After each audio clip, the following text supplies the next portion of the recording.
विजयदशमीको पावन अवसरमा हामी देशभित्र र बाहिर रहे बसेका सम्पूर्ण नेपालीहरूमा शान्ति र सुखको लागि शुभकामना व्यक्त गर्दछौँ।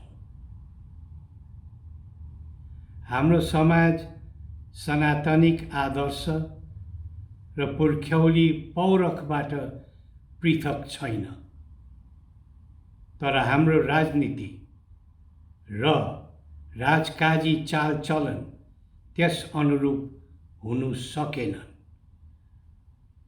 लोक कल्याणका हेतु राजनीतिक स्वच्छता, जनप्रियता र जनआकांक्षा पूर्तिको दिव्य मान्यतामा आधारित हुनुपर्ने हो।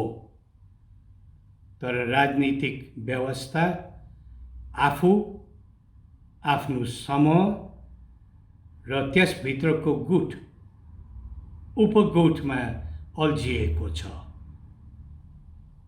कोरोनाको महामारी, अनेक प्राकृतिक विपत्ति, बेरोजगारी, महँगी र अस्थिरताको भुमरीमा फसेका आम नेपालीले सत्य सेवा तथा लोकहितको अनुभूति गर्न पाइरहेका छन् त? कुनै पनि परिवर्तनको मर्म देशसँग अन्तर सम्बन्धित हुने गर्दछ। त्यसको प्रभाव जनताले आफ्नो दैनिक जीवनमा अनुभूत गर्न सक्नु पर्दछ।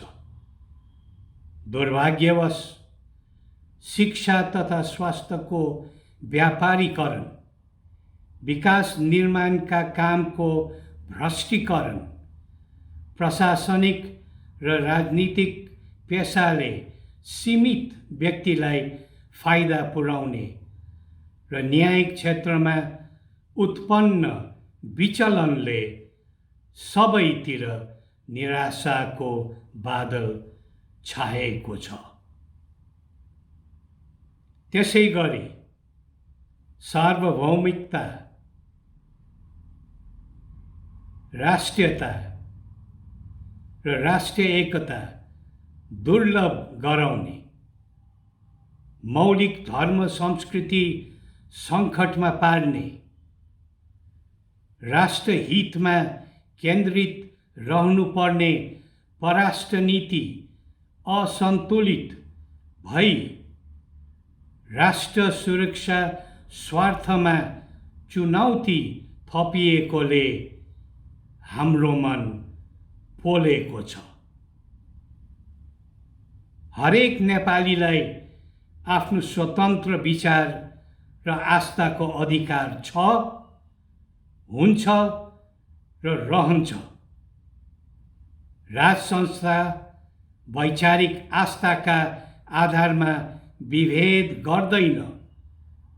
त्यो हाम्रो मान्यता पनि होइन, न त परम्परा। शाहवंशीय राज पद्धतिको इतिहासले स्पष्ट गरेको छ, राष्ट्रिय आवश्यकता र जनचाहनाको परिधि बाहिर कुनै पनि समस्याको समाधान खोजेको छैन, खोज्दैन पनि।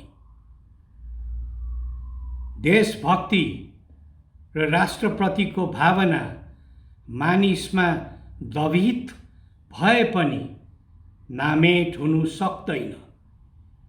योग्य समयमा समुचित तरिकाबाट त्यो प्रस्फुटित हुने गर्दछ। केही समय यता जिम्मेवार एवं देशभक्त नागरिकहरूबाट राष्ट्रको चिन्ताले व्याकुल भई व्यक्त विचारहरूलाई हामीले राष्ट्रिय अनुराग र निष्ठा मात्र प्रकट गरेको नभई आम नेपालीमा राष्ट्रवादी चेतको सञ्चार समेत गराएको रूपमा बुझेका छौँ। देशको तत्कालीन परिस्थितिले हामीलाई बेग्लै जिम्मेवारी ग्रहण गर्न बाध्य तुल्याए पनि प्रजातन्त्र बिनाको राज संस्था र राज संस्था बिनाको प्रजातन्त्र हाम्रो जस्तो मुलुकमा सान्दर्भिक हुनु सक्दैन भन्ने आबोध हामीले गरेका छौँ। प्रजातान्त्रिक, प्रगतिशील या अन्य जुनसुकै विचारप्रति आस्थावान भए पनि राष्ट्रप्रतिको श्रद्धाले सबै नेपालीलाई एउटै मालामा उन्ने विश्वास हामीले लिएका छौँ।